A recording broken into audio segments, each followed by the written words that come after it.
பிரியமானவர்களே, இந்த செய்திக்கு ஆதாரமாக நான் எடுத்துக்கொண்ட வேத வசனம் சங்கீதம் 32 3வது வசனத்தை ஒருவர் வாசிக்க நாம் கேட்கலாம்.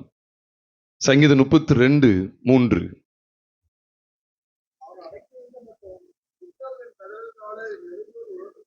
நான் அடக்கி வைத்த மட்டும் நித்தம் என் கதறுதலினாலே என் எலும்புகள் உலர்ந்து போயிற்று. அடுத்த வசனத்தையும் சேர்த்து நாம் பார்க்கலாம். 4வது வசனம், இரவும் பகலும் என் மேல் உம்முடைய கை பாரமாய் இருந்ததினால் என் சாரம் உஷ்ணகால வறட்சியை போல வறண்டு போயிற்று என்றும் இங்கு சங்கீதக்காரன் சொல்லுகிறார். இந்த சங்கீதம் 32ஆம் சங்கீதம் 3 மற்றும் 4 ஆகிய 2 வசனங்களின் அடிப்படையில கர்த்தருடைய வார்த்தைகளை உங்களோடு கூட நான் சுருக்கமாய் பகிர்ந்து கொள்கிறேன். இந்த செய்திக்கு ஒரு தலைப்பை கொடுக்க வேண்டுமே ஆனால், அடக்கி வைக்கப்படும் பாவங்களும் அமைதலற்ற வாழ்க்கையும் என்பதை நான் இந்த செய்திக்கு தலைப்பாக நான் கொடுக்கிறேன். அடக்கி வைக்கப்படும் பாவங்களும் அமைதலற்ற வாழ்க்கையும். ஒரு மனுஷனுடைய வாழ்க்கையில பாவங்கள் வருவது ஒரு இயல்பாகவே இன்னைக்கு ஆயிடுச்சு. டக்குனு கோபம் வந்துருது, டக்குனு ஒரு எரிச்சல் வந்துருது. ஏதோ ஒரு கட்டத்துல ஒரு சில பாவங்களுக்கு மனிதன் இடம் கொடுத்து விடுகிறான். ஆனால் வேதம் சொல்லுகிறது, இடர்கள் வருவது அவசியம். ஆனால் அது எந்த மனுஷனால் வருகிறதோ அவனுக்கு ஐயோ என்று நாம் வேதத்திலே பார்க்கிறோம். மனுஷனுடைய வாழ்க்கையில சில சூழ்நிலையில பாவம் வந்து விடுகிறது. நான் அதை என்கரேஜ் பண்ணுகிறது இல்லை. பாவம் செய்யாதபடிக்கு நம்மை பார்த்துக் கொள்வது ரொம்ப அவசியமானது. ஆனால் இந்த சங்கீதம் 32வது சங்கீதம் முதல் 2 வசனங்களை பார்க்கும்போது நம்ம எல்லாருக்குமே தெரியும், எவனுடைய மீறுதல் மன்னிக்கப்பட்டதோ, எவனுடைய பாவம் மூடப்பட்டதோ அவன் பாக்கியவான்.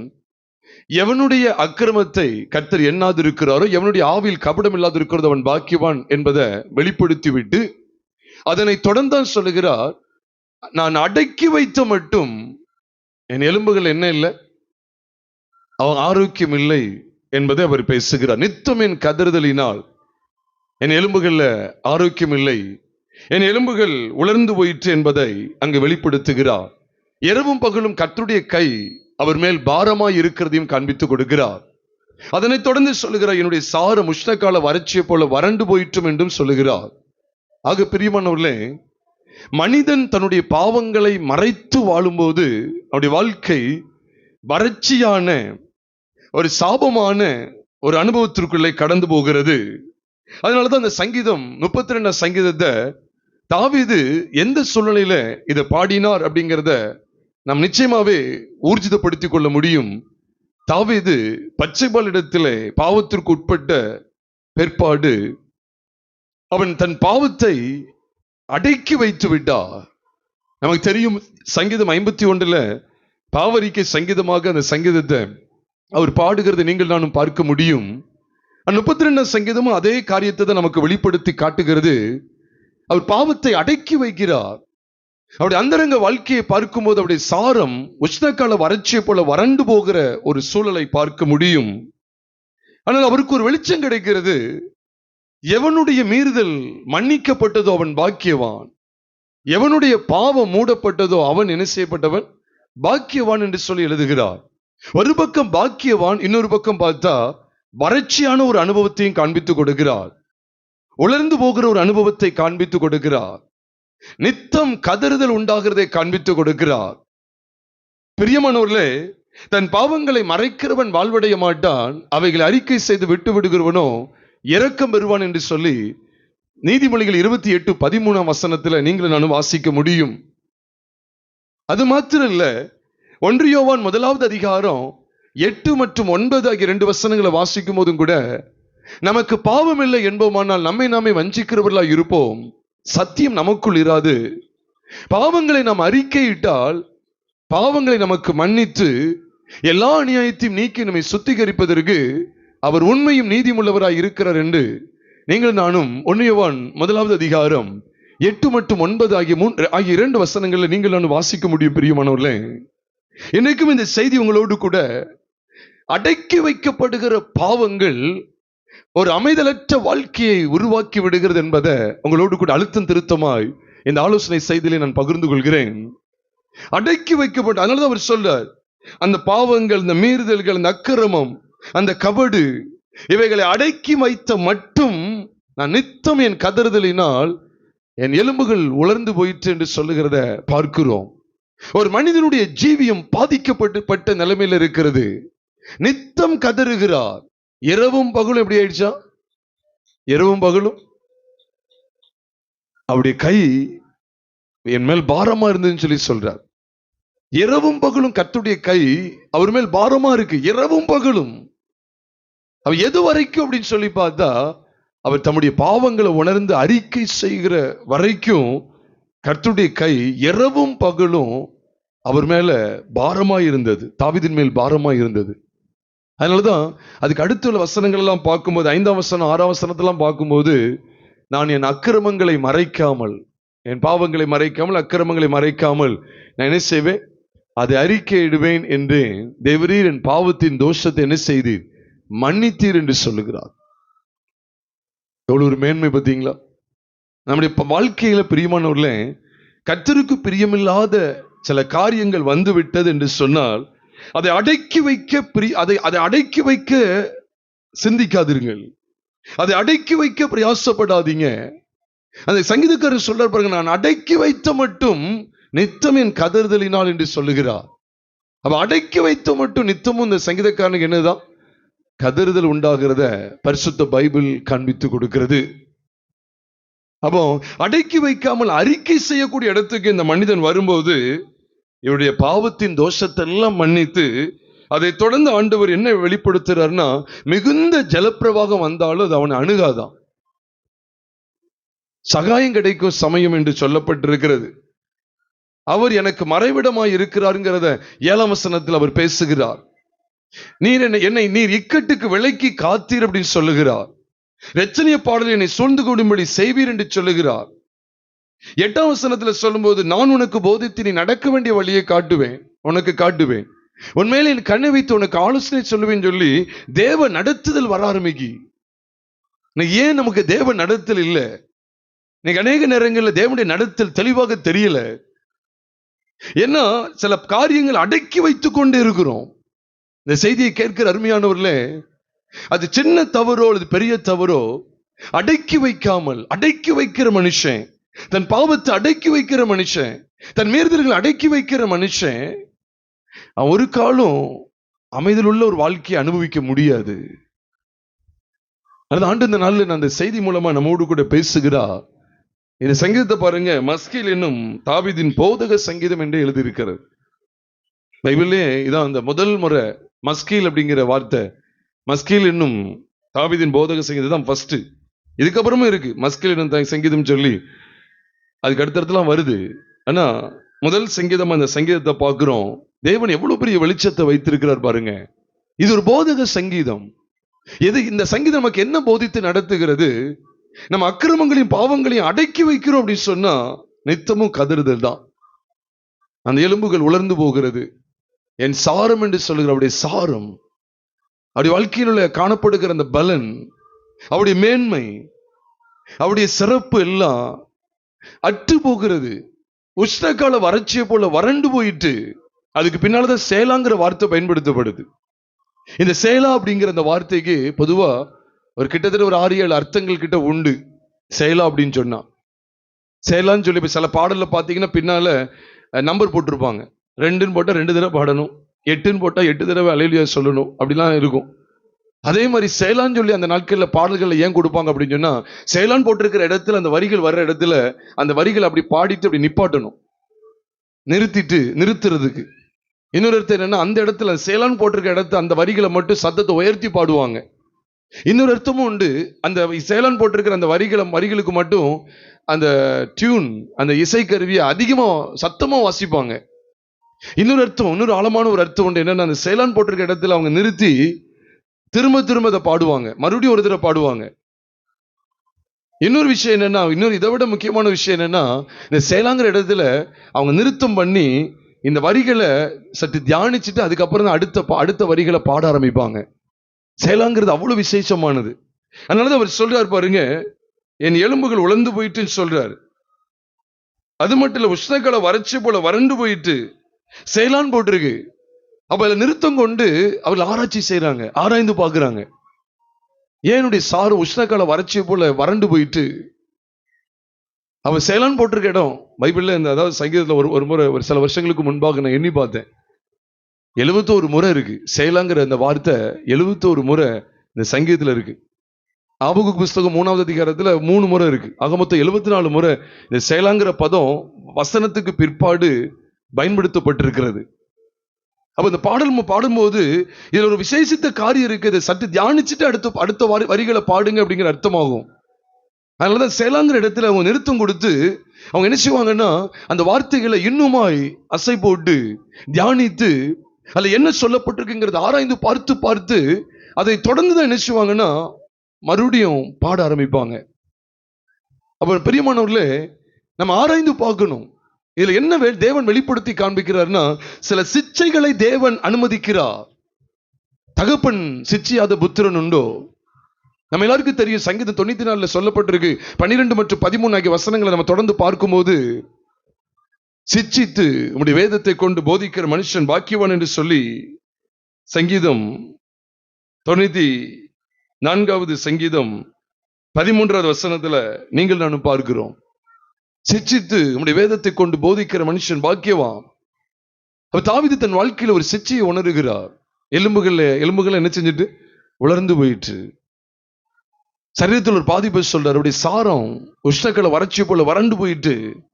ஏன் அப்படின்னு சொன்னா, நான் அடக்கி வைத்த மட்டும். இன்னைக்கு தேவ பிள்ளைகள் எப்படிப்பட்ட ஒரு வாழ்க்கை வளர்ந்துருக்குன்னா, பெரும்பாலும் ஒரு சின்ன தவறு வரும்போது நம்ம தேவ சமூகத்தில் என்ன செய்யணும்னா அதை அறிக்கை செய்து அப்படி விட்டுறணும். ஒரு சின்ன சின்ன தவறு வரும்போது, கிறிஸ்தவ வாழ்க்கைன்னா இதுதான். அதாவது சின்ன சின்ன தவறு தான் வருது. ஒருவேளை ஏதாவது ஒரு சில இடத்துல நான் கோபமா பேசிட்டேன், அல்லது ஏதோ ஒரு இடத்துல நான் ஒரு சின்ன தவறு செய்துட்டேன் அப்படின்னா, உடனுக்குடன் என்ன செய்ய வேண்டியது இருக்கு? நம்மை சரிப்படுத்தி விட்டால், அதை அடக்கி வச்சு டம்ப் பண்ணிக்கிட்டே இருந்தோம் அப்படின்னா அவ்வளவுதான், அது பெரிய நமக்கு இழுக்காய் மாறிவிடும். அதனாலதான் அவர் சொல்றார், நான் அடக்கி வைத்த மட்டும் என்ன செய்யறேன்? நான் அடக்கி வைத்த மட்டும் நித்தம் என் கதறுதலினால என்ன செய்கிறேன்? என் எலும்புகள்லாம் உலர்ந்து போயிட்டு அப்படின்னு சொல்லி சொல்றதை நாம் பார்க்கிறோம் பிரியமானவர்களே. அப்ப இது எந்த அடிப்படையில இந்த சங்கீதம் பாடப்படுகிறது அப்படின்னு சொன்னா, பாருங்க, முதல் 2 வசனங்களை நம்ம பார்க்கும்போது இது கர்த்தராகிய இயேசு கிறிஸ்துவை நமக்கு எவ்வளவாய் வெளிப்படுத்தி காண்பிக்கிறது. ரோமருக்கு எழுதப்பட்ட நிருபம் 4வது அதிகாரம் 6 மற்றும் 7 ஆகிய வசனங்களை ஒரு வாசிக்க நம்ம கேட்கலாம். ரோமர் 4வது அதிகாரம் 6 மற்றும் 7 ஆகிய 2 வசனங்களை ஒரு வாசிக்க நம்ம கேட்கலாம்.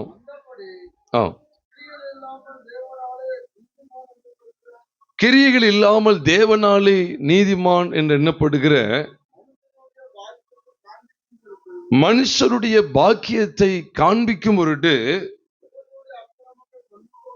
எவர்களுடைய அக்கிரமங்கள் மன்னிக்கப்பட்டதோ, எவர்களுடைய பாவங்கள் மூடப்பட்டதோ அவர்கள் பாக்கியவான்கள். எவர்களுடைய பாவத்தை கர்த்தர் எண்ணாதிருக்கிறாரோ அவன் பாக்கியவான் என்று தாவீது சொல்லியிருக்கிறான் என்று நம்ம இங்க கவனிக்கிறோம். அங்க முன்னாலே 6ஆம் வசனத்தில் என்ன போட்டிருக்கு? கிரியைகள் இல்லாமல் தேவனாலே நீதிமான் என்று எண்ணப்படுகிற மனுஷனுடைய பாக்கியத்தை காண்பிக்கும் பொருட்டு. அவ கிரியைகள் இல்லாமல், அதுக்கு முந்தின வசனத்தை பார்க்கும்போதுதான், ஒருவன் கிரியை செய்யாமல் பாவியை நீதிமானாக்கிற விடத்தில் விசுவாசம் வைக்கிறவனா இருந்தால் அவனுடைய விசுவாசமே அவனுக்கு என்னதான் எண்ணப்படுமா? நீதியாக எண்ணப்படும் என்று எழுதியிருக்கிறது. அப்ப பிரியமானவர்களே, நம்ம அடிக்கடி கேட்கிற சத்தியங்கள் தான். கர்த்தராகிய இயேசு கிறிஸ்துவானவர் உங்களுடைய என்னுடைய ஒட்டுமொத்த பாவங்களை நிவர்த்தி செய்யும்படிக்கு கல்வாரி சிலுவையிலே இரத்தத்தை சிந்தி ஜீவனை கொடுத்தார். இது அடிக்கடி கேட்கிறதானே, இது எளிமையான சத்தியம் தானே, இது எல்லாருக்கும் புரியக்கூடியது தானே என்று இது அடிப்படை சத்தியம் என்று அலட்சியம் பண்ணிட வேண்டாம். இதுதான் ஆரோக்கியமான செய்தி. இயேசுவானவர் நம்முடைய எல்லா பாவங்களையும் நம்முடைய கிரியைகள் இல்லாமலேயே அவருடைய கிருபையினாலே இலவசமாய் மன்னித்தார். அந்த பாக்கியத்தை தான் இங்கு காண்பித்து கொடுக்கிறார்.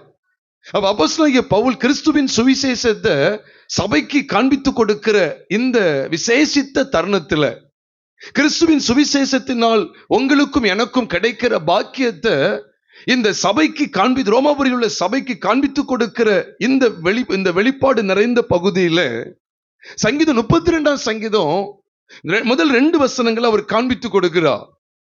நம்ம அது 2 மட்டுமே நம்ம பார்த்துட்டு இருக்க வேண்டாம். இது பாக்கியமானது எது?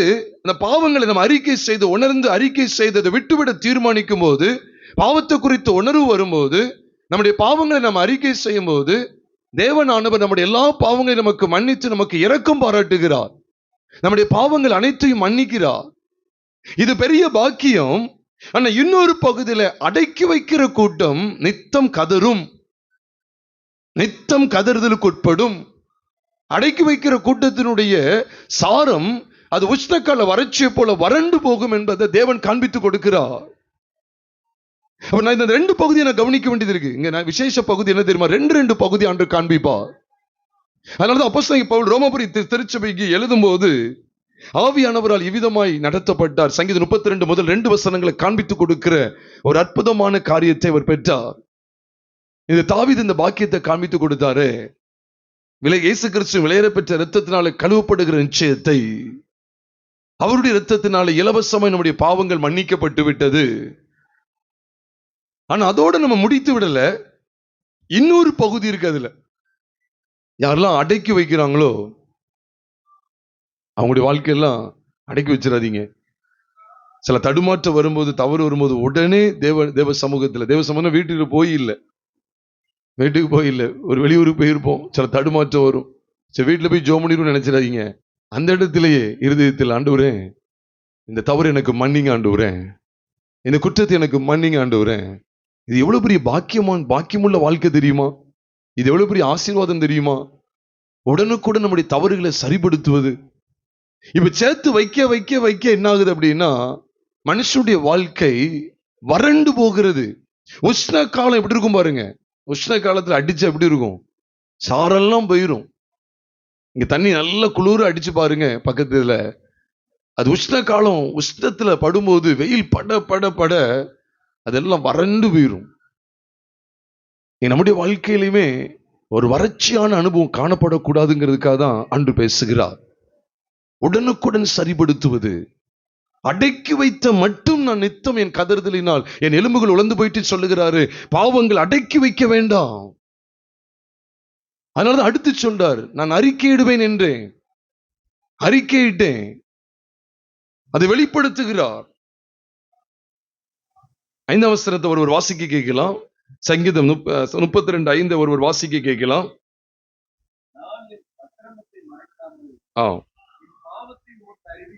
நான் என் அக்கிரமத்தை மறைக்காமல் என் பாவத்தை உமக்கு அறிவித்தேன், என் மீறுதல்களை கர்த்தருக்கு அறிக்கையிடுவேன் என்று தேவரீர் என் பாவத்தின் தோஷத்தை என்ன செய்து மன்னித்தீர் அப்படின்னு சொல்லி சொல்றார். அங்கேயும் ஒரு செயலா, அங்கேயும் ஒரு செயலான்னு வார்த்தை இருக்கு.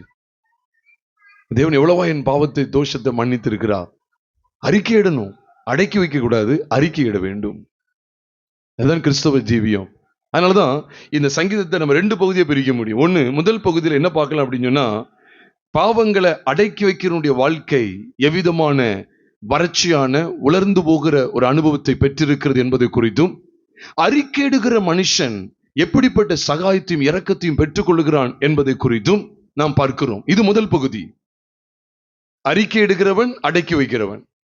2வது பகுதி என்னன்னா, உண்மையாகவே பாவங்கள் அறிக்கையிட்டு பாவ மன்னிப்பை கிறிஸ்து இயேசுவின் விலையேற பெற்ற இரத்தத்தை பற்றுகிற விசுவாசத்தினாலே பெற்றுக்கொண்ட மனிதன் எவ்விதமாய் வழிநடத்தப்படுகிறான் என்பதை தேவன் காண்பிக்கிறார்.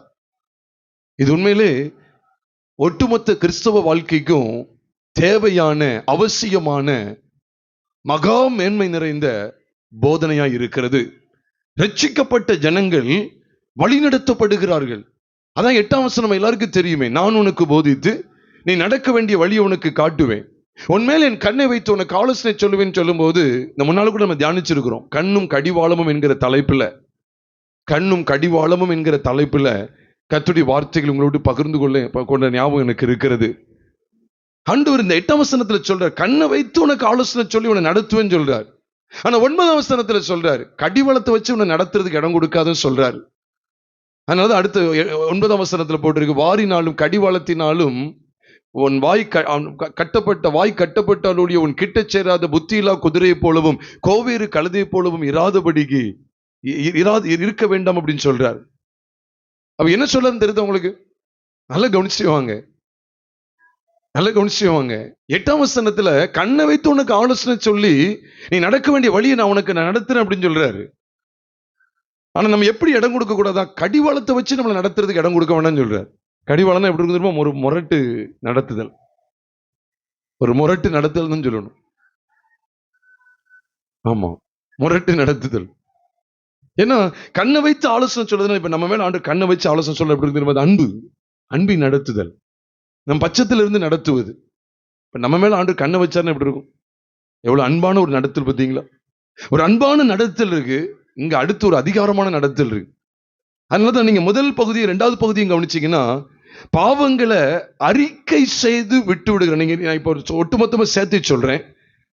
இந்த சங்கீதத்தினுடைய ஒட்டுமொத்த வெளிச்சமே எதுல இருக்கு அப்படின்னு கேட்டா, 2 கூட்டத்தை காமிச்சு கொடுக்கிறார். அது முதல் கூட்டம் என்ன தெரியுமா?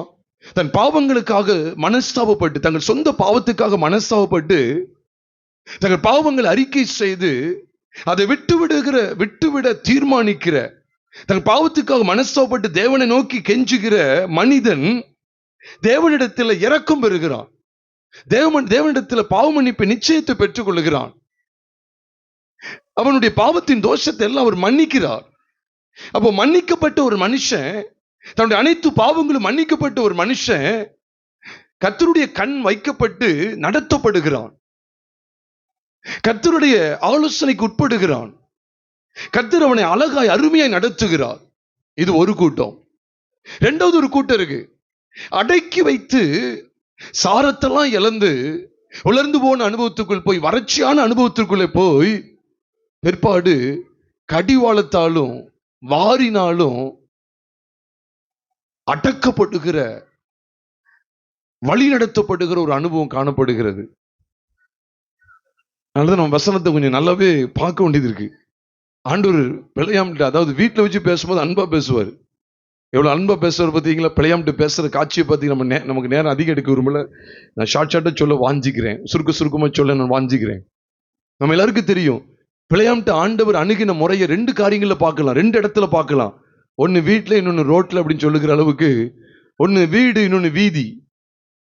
வீட்டுல வச்சு பேசும்போது பாருங்க எவ்வளவு அழகா பேசுற பாருங்க. பிழையாமே உன்னை ராத்திரி வந்திருக்காங்களே, இவங்க யாருப்பா, யாரு, அவங்க எதுக்காக வந்தாங்க, எங்க இருந்து வந்தாங்க அப்படின்னு சொல்லி எவ்வளவு அன்பா விசாரிக்கிறார் பாருங்க. அப்ப தேவன் அவனை அந்த நடத்துகிற விதத்தை பார்த்தா ரொம்ப அருமையா இருக்கு. ரொம்ப அன்பா பேசுறாரு. அவங்க யாரு, எங்க இருந்து வந்தாங்க, எவ்வளவு அழகான விசாரிப்பு பாருங்க. ஆனா இருதயத்தை கடினப்படுத்த பைபிள் சொல்லுது. 2 பேதுரு 2வது அதிகாரம் 15 மற்றும் 16 ஆகிய 2 வசனங்களை பார்க்கும்போது, அவன் அநீதத்தின் கூலியை விரும்பி தன் அக்கிரமத்தின் நிமித்தம் கடிந்து கொள்ளப்பட்டான். பேசாத மிருகம் மனுஷர் பேச்சை பேசி தீர்க்கதரிசியின் மதிக்கேட்டை தடுத்தது.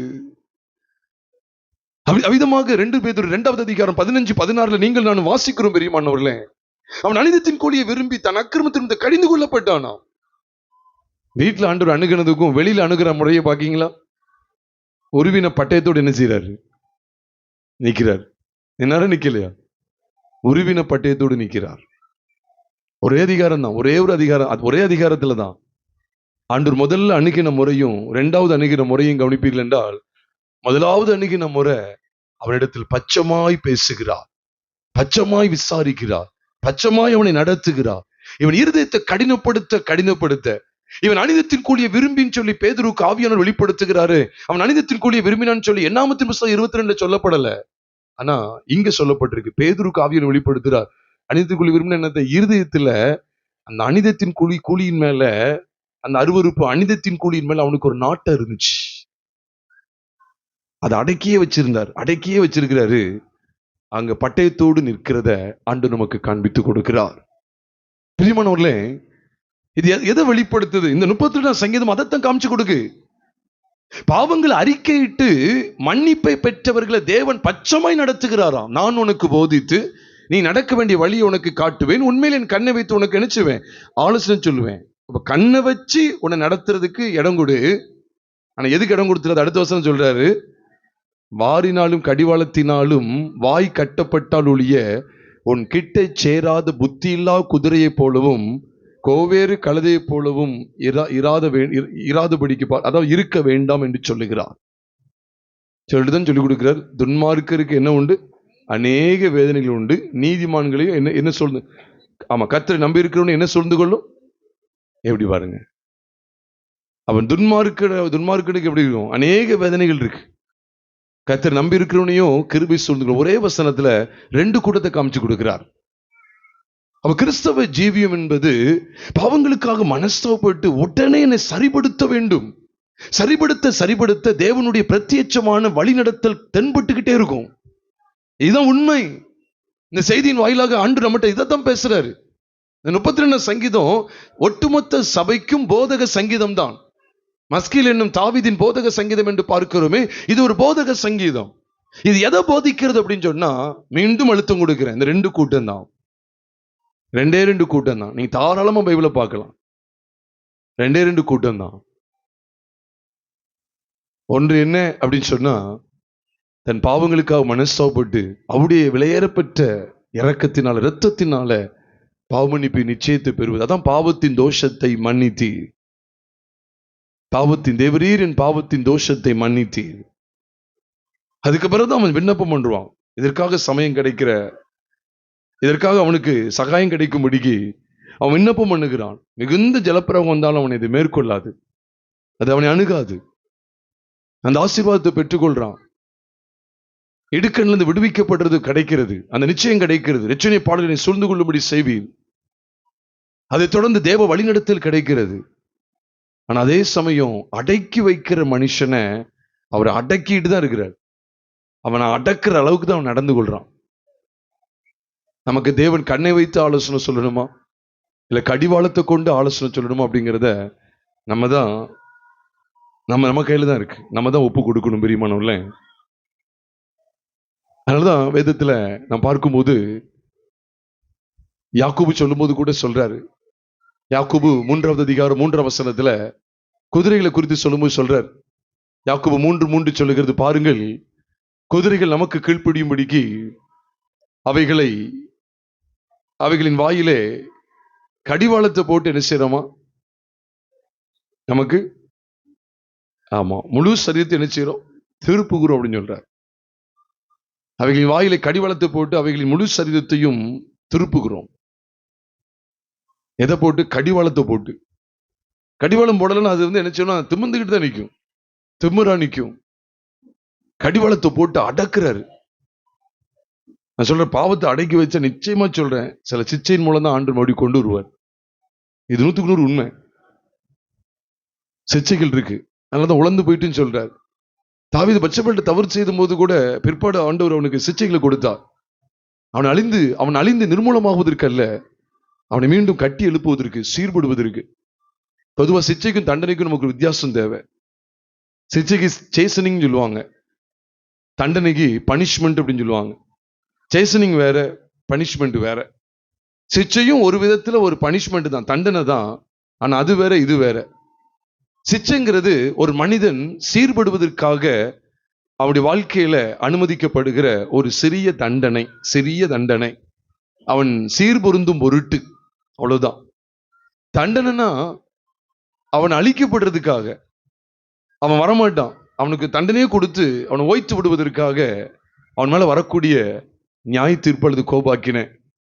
நாம் பிரியமானவர்களே, நம்மளை ஏன் தேவன் சில பகுதியில் சிச்சிக்கிறார்? நம்ம சில பகுதியில் இருதயத்தை கடினப்படுத்துகிறோம். சில தவறுகள் அறிக்கை செய்யாமல் அதை பின்னுக்கு வைத்து அதை அடக்கி வைக்கிறதுனால அநேக வேதனைகளை சந்திக்க வேண்டிய சூழல் வருகிறது பிரியமானவர்களே. அதனாலதான் நம்ம பார்க்கிறோம், நம்ம அடக்கப்படக்கூடிய இடத்துக்கு, கடிவாளம் போட்டு அடக்குகிற இடத்துக்கு வந்துட வேண்டாம். மூடனுக்கு தான் கடிவாளம். அதான் பைபிள் சொல்லுது, குதிரைக்கு சவுக்கும் கழுதைக்கு கடிவாளமும் மூடனுடைய முதுகுக்கு பிரம்பும் ஏற்றதுன்னு சொல்லி நீதிமொழிகள் 26வது அதிகாரம் 3ஆம் வசனத்துல நீங்கள் நான் வாசிக்க முடியும். நீதிமொழிகள் 26:3 நினைக்கிறேன். குதிரைக்கு சவுக்கு போடுறாங்க, கழுதைக்கு என்ன போடுறாங்க? கடிவாளத்தை போடுறாங்க. அதே போல மூடனுடைய முதுகுக்கு மூடத்தனமா நடந்துடக்கூடாது. நம்முடைய பாவங்களை இலவசமாய் தேவன் மன்னிக்கிறார். நம்முடைய அக்கிரமங்கள் எல்லாவற்றையும் அவர் நினையாது இருக்கிறார். நம்முடைய அக்கிரமங்களை அவர் எண்ணாது இருக்கிறார். நம்முடைய மீறுதல்கள் எல்லாவற்றையும் அவர் மன்னித்து இருக்கிறார். கர்த்தராகிய இயேசுவானவர் தம்முடைய விலையேறப்பட்ட இரத்தத்தை நமக்காக சிந்திருக்கிறார். அவருடைய இரத்தம் 24 மணி நேரமும் நமக்கு ஆயத்தமா இருக்கிறது.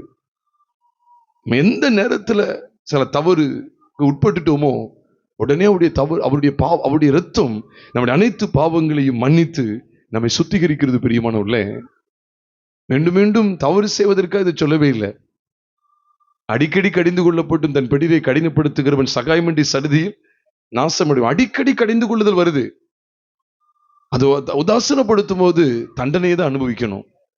அதனாலதான் வேதத்துல சங்கீதம் 7ஆம் சங்கீதத்துல வாசிக்கும் போதும் கூட 7ஆம் சங்கீதம் 11, 12, 13 வாசிக்கும் போது பைபிள் சொல்லுது, அவர் நாள்தோறும் பாவியின் மேல் சினங்கொள்ளுகிற தேவன்.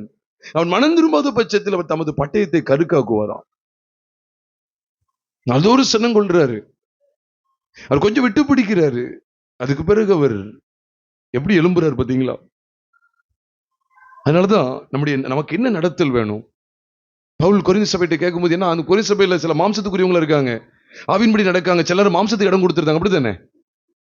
அதான் கேட்கிறாரு, உங்களுக்கு என்ன வேண்டும்? நான் பெறவோடு உங்களிடத்தில் வர வேண்டுமோ, அல்லது அன்போடும் சாந்தமுள்ள ஆவியோடும் வர வேண்டுமோ என்று சொல்லி 1 கொரிந்தியர் 4வது அதிகாரம் 21வது வசனத்துல கேட்கிறார். 1 கொரிந்தியர் 4வது அதிகாரம் கடைசி வசனமாகி 21ஆம் வசனத்துல அவர் சொல்றார், உங்களுக்கு என்ன வேணும்னே சபைக்கு கேட்கிறார், உங்களுக்கு என்ன வேண்டும்? ஏன்னா அவங்களாம் அதுக்கு முந்தின வசனத்துல போட்டிருக்கு, தேவனுடைய ராஜ்யம் பேச்சில் இல்ல பலத்தில் உண்டாயிருக்கிறது. 1 கொரிந்தியர் 4:20 சொல்றார். அது தொடர்ந்து சொல்றார், இவங்க பேசிக்கிட்டு தான் இருக்காங்க, ஆனா மாம்சத்துக்குரியவங்களா இருக்காங்க, புளித்தமாவுக்கு இடம் கொடுக்கறாங்க. அதை புளித்தமாவுக்கு இடம் கொடுத்தது மட்டும் இல்ல பாருங்க, இடம் கொடுத்துட்டாங்க, தவறுதான். அதை உடனே சரிப்படுத்தலாம்ல, ஆனா அதை சரிப்படுத்தாம கர்த்தரை ஆராதிச்சுக்கிட்டு அப்படி போய்கிட்டே இருக்காங்க. அப்பதான் அவர் கேட்கிறார், உங்களுக்கு என்ன வேண்டும்? நான் பெரம்போடு உங்களிடத்தில் வர வேண்டுமோ, அல்லது அன்போடும் சாந்தமுள்ள ஆவியோடும் வர வேண்டுமோ கேட்கிறார். அது கேட்டுட்டு தான் அடுத்து சொல்றார், உங்களிடத்துல அஞ்ஞானிகளுக்கும் சொல்லப்படாத விபச்சாரம் ஒண்ணு இருக்குது அப்படின்னு சொல்லி சொல்றார். அப்ப உங்களுக்கு புரியுதா? அப்ப இந்த கொரிந்து சபை என்ன செஞ்சுக்கிட்டு இருந்துச்சு தெரியுமா? அடக்கியே வச்சிருந்தாங்க. புரியுதா உங்களுக்கு? அதனாலதான் அடக்கி வைக்கக்கூடிய மாவுக்கு அடையாளமாக புளித்த மாவு குறித்து அங்க பேசுகிறார். அதே அதிகாரம் 1 கொரிந்தியர் 5வது அதிகாரம் 6ஆம் வசனத்தை பாத்தீங்கன்னா, நீங்கள் மேன்மை பாராட்டுகிறது நல்லதல்ல, கொஞ்சம் புளித்தமா பிசைந்தமா முழுவதையும் புளிப்பாக்கும் என்று அறியீர்களா? அந்த கொஞ்சம் புளித்தமா இருக்கு, சபைக்குள்ள ஒருத்தன் தவறு செஞ்சிருக்கிறான், ஆனா அவன் என்ன செஞ்சுட்டு இருக்காங்க? அடக்கி வச்சிருக்காங்க.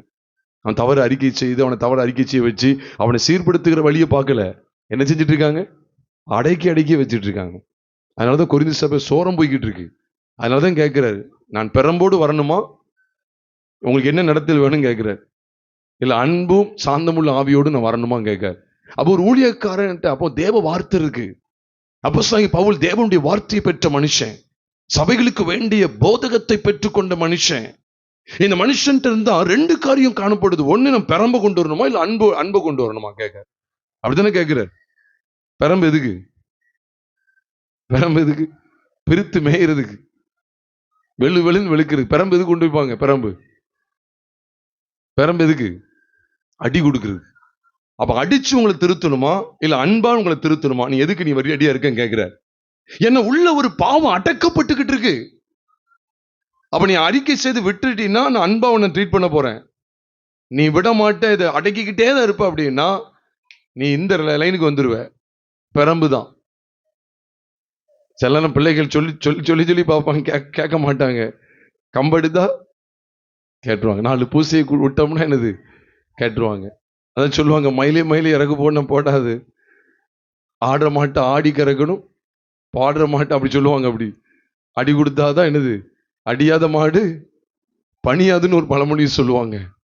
அதனாலதான் பிரியமானவர் ரொம்ப ஜாக்கிரதையா ஆண்டவருடைய சமூகத்துல விழுந்துருவோம். பிரியமானவர்ல, ஒரு தப்பான எண்ணம் வந்துட்டா, ஒரு தப்பான வார்த்தை வந்துட்டா, ஒரு தப்பான ஒரு செய்கை வந்துட்டா, உடனே தேவ சமூகத்தில் விழுந்து ஆண்டவரே என்னை மன்னிங்க, உடனே அந்த கிருபைக்குள்ள வந்துருங்க. எவனுடைய மீறுதல் மன்னிக்கப்பட்டது, எவனுடைய பாவம் மூடப்பட்டது அவன் பாக்கியவான். அவர் இலவசமாய் கிருபையா நம்முடைய பாவங்களை மன்னிக்கிறார். நம்முடைய பாவங்கள் அனைத்திலிருந்து நம்மை விடுதலையாக்கும்படிக்கு நம்முடைய பாவ நிவர்த்தியாக கர்த்தராகிய இயேசு கிறிஸ்து சிலுவையில் இரத்தத்தை சிந்தி ஜீவனை கொடுத்தார். இந்த வெளியேறப்பட்ட சத்தியத்தை பெற்றிருக்கிற நாம் இன்னும் பதுங்கி பதுங்கி, இன்னும் அடக்கி அடக்கி அடக்கி, அல்லது சில காரியங்களை, தவறுகளை பதுக்கி பதுக்கி வைத்து வைத்து வாழ்வது முறையா? ஆராய்ந்து பாருங்க. சங்கீதம் 32 போதக சங்கீதம்னா 2 போதனையும் கொடுக்குது. ஒன்னு நீதிமானுக்கு ஒரு போதனை, இன்னொன்னு துன்மார்க்கனுக்கு ஒரு போதனை. தன் பாவங்களை அடக்கி வைக்கிறவனுக்கு ஒரு போதனை, தன் பாவங்களை அறிக்கையிடுகிறவனுக்கு ஒரு போதனை.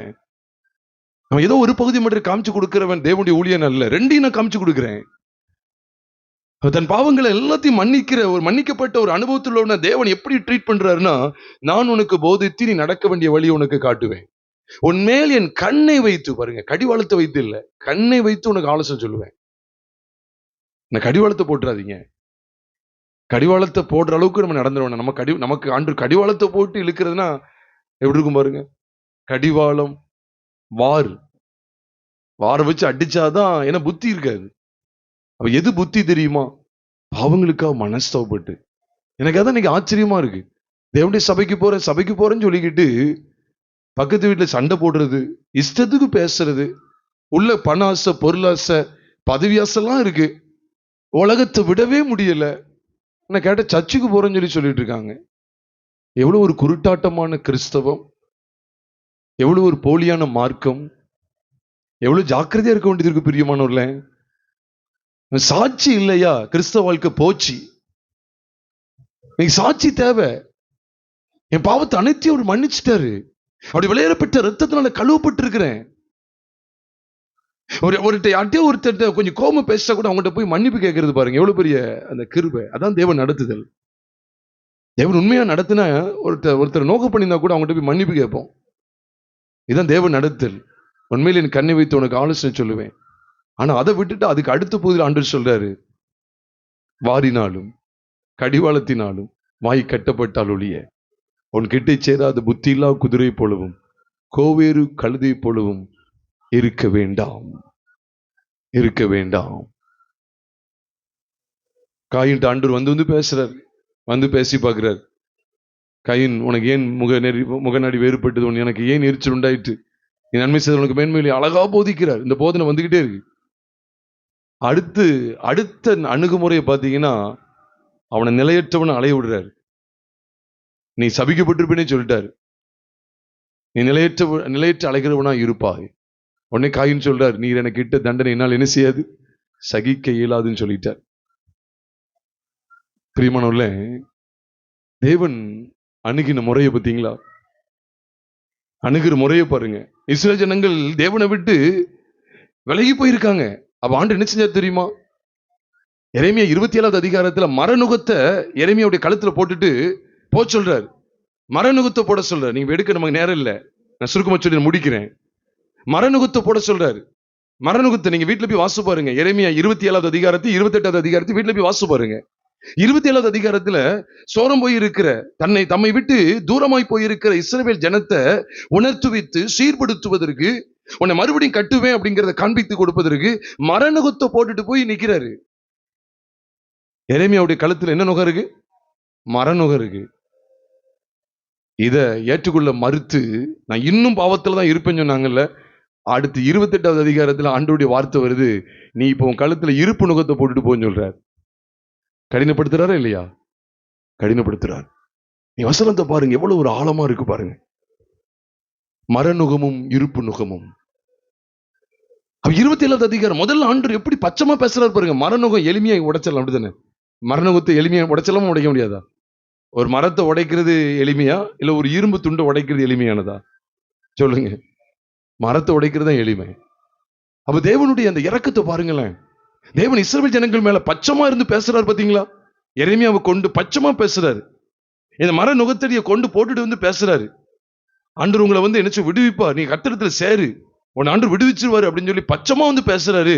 இவன் என்ன முடிவு பண்ணிட்டான்னா, இதை வெட்டி விட்டுட்டான். எரேமியா நோக பண்ணாங்களா இல்லையா? நோக பண்ணாங்க, எதிர்த்து நின்னாங்க.